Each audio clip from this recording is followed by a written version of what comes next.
Australian Prime Minister Anthony Albanese has wrapped up a high-profile visit to the United States.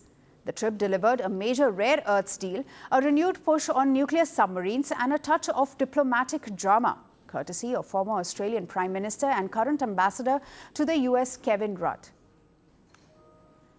On top of everything, President Donald Trump and Australian Prime Minister Anthony Albanese signed a landmark deal on rare earth minerals.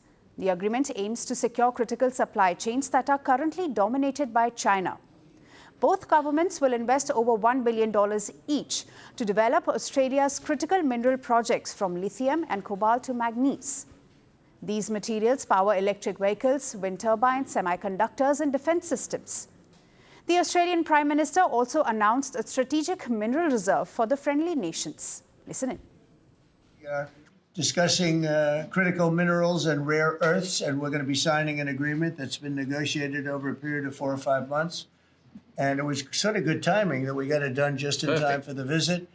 And we worked together very much on rare earths, critical minerals, and lots of other things. Part of this deal is very specific, $8.5 billion pipeline. There'll be $1 billion contributed from Australia and the United States over the next 6 months with projects that are immediately available.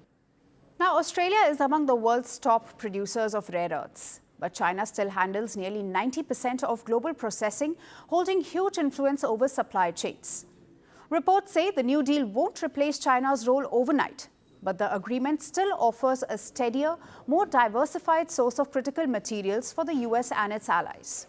The shadow of China was never far from Trump-Albanese talks at the White House. Sitting alongside the Australian Prime Minister, Trump said he will visit China sometime next year. The US president also hit out at Beijing for restricting rare earth exports and threatened higher tariffs in response. To go to China, and I'll be doing that sometime fairly early next year. We have it sort of set. But I think we're going to have a very good relationship with China. And again, they will threaten us with rare earths. I don't think they're threatening us too much right now. But they could do that, but I threaten them with something I think is much more powerful, and that's tariffs. On defense, both leaders reaffirmed their commitment to the 2021 Aukus submarine pact. Under this, Australia will get nuclear-powered attack submarines and eventually the capability to build its own fleet. It's a central part of Canberra's long-term plan to boost its defense in the Indo-Pacific. Earlier this year, the Trump administration put Aukus under review to align it with the America First agenda. But at the White House, Trump announced the submarine development with Australia is moving along very well. You actually have a lot of submarines. We have the best submarines in the world, anywhere in the world, and we're building a few more currently under construction. And now we're starting, we have it all set. With Anthony, we've worked on this long and hard, and we're starting that process right now. And I think it's really moving along very rapidly, very well.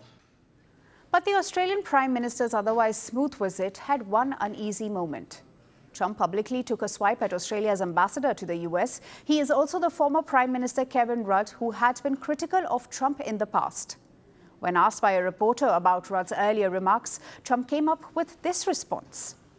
Concerned in Australia that it's taken 9 months to get this meeting. Have you had any concerns with this administration, with its stance on Palestine, climate change, or even things the ambassador said about you in the past, the Australian ambassador?